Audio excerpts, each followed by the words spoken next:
नमस्कार शेतकरी बंधूंनो, मौले ॲग्रो कन्सल्टन्सीमध्ये आपले सहर्ष स्वागत।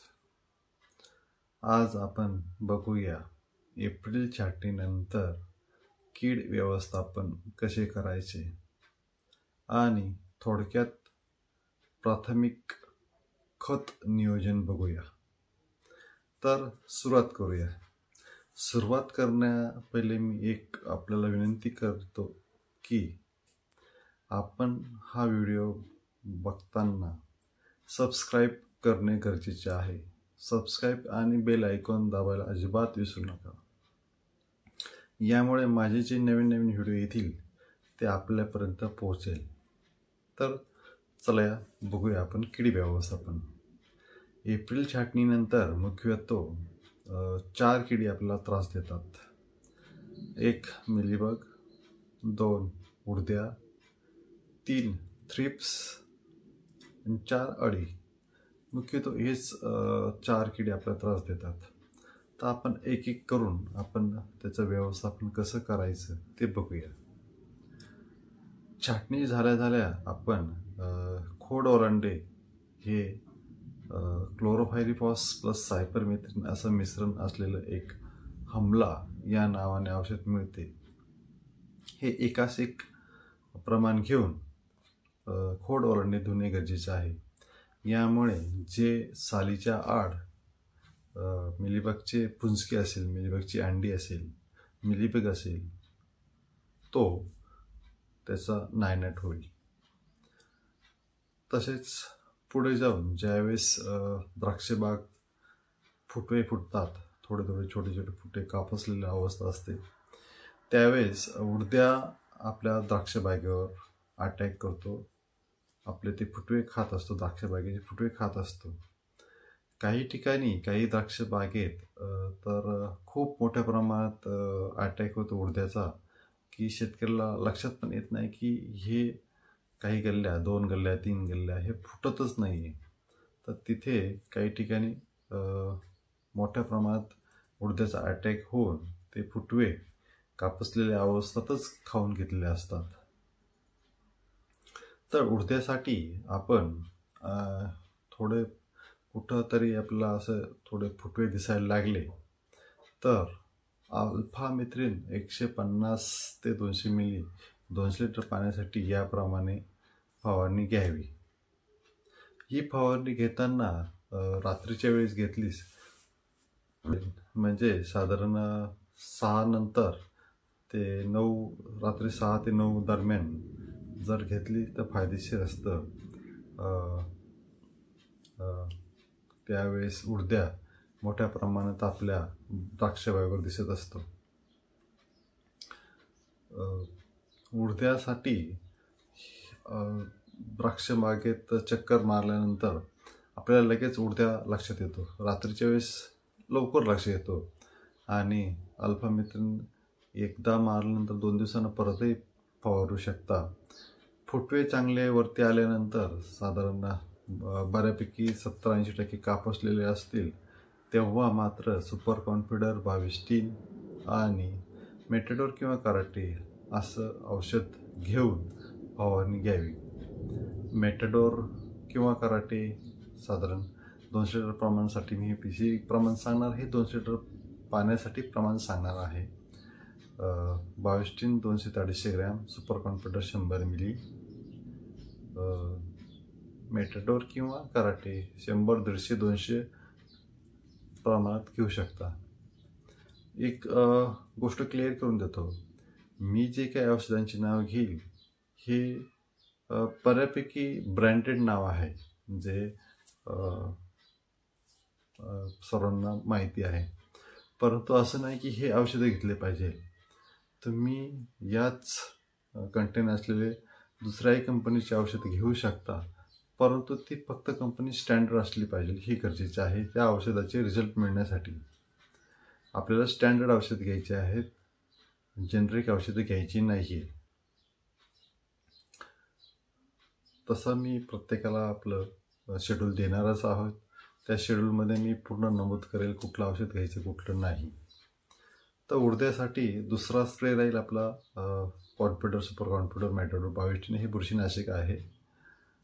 तिसरा स्प्रे जो आहे साधारण 2 ते 3 पानावर आल्यावर डेंटासू 30 ते 50 ग्रॅम 2 लिटर पाण्यासाठी, त्याला जोडी परत 22 किंवा 22 मेटाडोर आणि कराटी किंवा मेटाडोर किंवा कराटी असे दोन्हीपैकी काही ती घेऊ शकता. हे 3 स्प्रे पहिले जे आहेत हे उडद्यासाठी आहे. उडद्या कमी जास्त प्रमाणात असेल, जसे आपल्याकडे उडद्याचा अटॅक आहे त्या पद्धतीने आपण औषधाची फवारणी घेतली पाहिजे. आपल्याकडे उडद्या जास्त असेल तर ते औषधाचा इंटरव्हल, जो फवारणीचा इंटरव्हल आहे तो कमी घ्यायचा आहे. म्हणजे 2 दिवसानं 3 दिवसानं घ्यायचा आहे. जर आपल्याकडे उडद्या कमी असेल तर तो 5 ते 6 दिवसानं मध्ये गॅप ठेवायचा आहे आपल्या 2 औषधांच्या मध्ये. दुसरी कीड आहे ती महत्त्वाची म्हणजे थ्रिप्स. थ्रिप्स हे शेंड्यावर, कोवळ्या पानावर जास्त मोठ्या प्रमाणात असतात. आपल्या कोरं पेज घ्यायचं आहे. कोरं पेजवर आपण थ्रिप्स झटकून बघायचे आहे. ते कोऱ्या पेजवर लवकर दिसतात. थ्रिप्स पिवळे, काळ्या प्रकारचे असे बरेच असतात ते. आणि त्याच्यासाठी कंट्रोल म्हणून आपण जो डेंटासो मेटाडोर देणार आहोत उडद्यासाठी, तोही चांगलं काम करतो.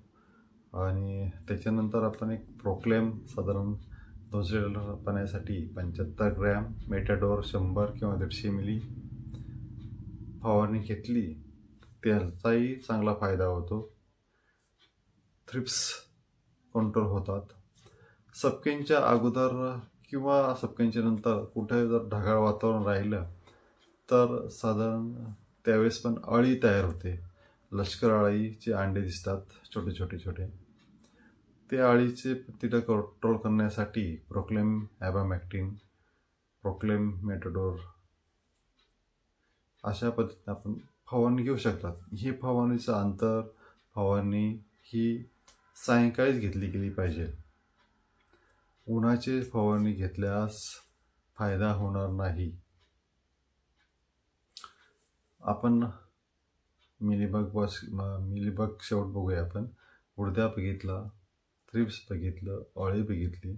आता मिलीबग ह्यावेळेस येतो पण आपल्याला त्रास होत नाही. पण हा मिलीबग आपल्या ऑक्टोबर छाटणीनंतर आता जर कंट्रोल नाही केला एप्रिल छाटणीनंतर तर तो पुढे जास्त त्रास देतो. मिलीबग हा मुळ्यांभोवती, ओलांड्यामध्ये, खोडांच्या साली असतो. त्याची अंडी असतात. तर आपल्याला तो आत्ता जर कंट्रोल केला तर पुढे आपल्या बागेत मिलीबग नसणार आहे.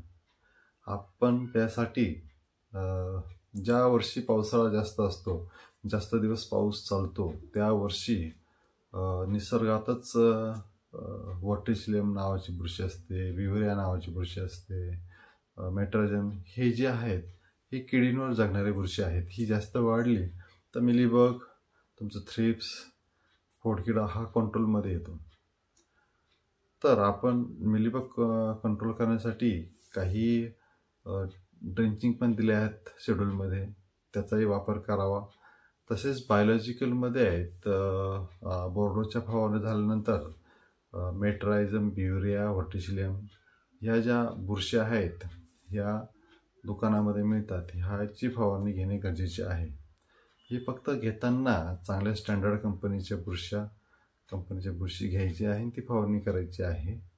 याही सायंकाळीच फवारणी घ्यायची आहे. जिथं पावसाळी ढगाळ वातावरण असेल तिथं ही मोठ्या प्रमाणात बुरशी वाढेल आणि मिलीबग, थ्रिप्स वगैरे अळीचे पण कंट्रोल होईल. ते साधारण आपण 4 किडींचं बघितलं. नियोजन कसं, व्यवस्थापन कसं करायचं. आता बेसिक आपण खतांचं नियोजन एक स्टँडर्ड प्राथमिक याच्यावर बघूया. तर खतांचं नियोजन आपण छाटणी अगोदर बऱ्याच द्राक्षबाग 2-2, 3-3 वर्ष झाले तर शेणखत नाही. यावर्षी द्राक्षांना रेट्या पण चांगल्या आहेत. तर ह्यावर्षी ज्यांना जमेल त्यांनी शेणखत आणि त्याच्यात सिंगल सुपर फॉस्फेट मिक्स करून एक झाड ते दुसरं झाड व्यवस्थित भोद फोडून तिथे टाकणे गरजेचं आहे. त्याच्यावर त्या शेणखतावर आपण जी छाटलेली काडी आहेत ती टाकणार आहोत. त्याच्यानंतर बहुत पोरांबे ओढणार आहोत. यामुळे शेणखत जे आहे उन्हाने सुकणार नाही. उन्हाने सुकल्यामुळे त्यातल्या बॅक्टेरियल कल्चर, मायक्रोबियल कल्चर हे जिवंत राहील. मॉइश्चर चांगलं राहील. यामुळे आपल्याला मुळी चांगली तयार होईल तिथे. शेणखतात ज्यांना शक्यच नाही शेणखत टाकणं, त्यांनी इकाफॉस साधारण 3 ते 4 बॅग एकत्र करून ड्रीप खाली टाकणे गरजेचे आहे. आणि छाटणीच्या अगोदर 1-2 दिवस 1846 100 किलो एकरी याप्रमाणे ड्रीप खाली 1846 किंवा 11 बावन मिळालं तरी चांगलंच आहे. हे टाकणं गरजेचं आहे आणि ड्रीप फुल द्यायचं आहे. एक प्राथमिक आपण खत टाकून घेतलेलं आहे. पुढं जाऊन याच्यात मी डिटेल बोलेल. याचा एक वेगळा सेक्शन, एक वेगळा व्हिडिओ बनवला जाईल, त्यावेळेस मी पण तुम्हाला देईल. तर मी पहिल्यांदा जसं बोललो की सबस्क्राईब करा माझा video channel, YouTube channel, bell icon दाबा म्हणजे तुम्हाला नवीन नवीन माझे व्हिडिओ बघता येईल. तसेच आपण पुढील व्हिडिओमध्ये शाश्वत सूक्ष्म घड निर्मिती हे बघणार आहोत. त्याच्या पुढे खत नियोजन कसं करावं ते बघणार आहोत. तसेच बुरशीजन्य रोग नियंत्रण कसे करायचे ते बघूया आपण. असे एक व्हिडिओ बनवणार आहोत. तुम्हाला या व्यतिरिक्त जरी असं वाटलं की मला ह्या व्हिडिओची गरज आहे तर ते तुम्ही कॉमेंट बॉक्सवर नक्की द्या. मी 100% तो व्हिडिओ तुमच्यापर्यंत माहिती देण्याचा प्रयत्न करेन. धन्यवाद.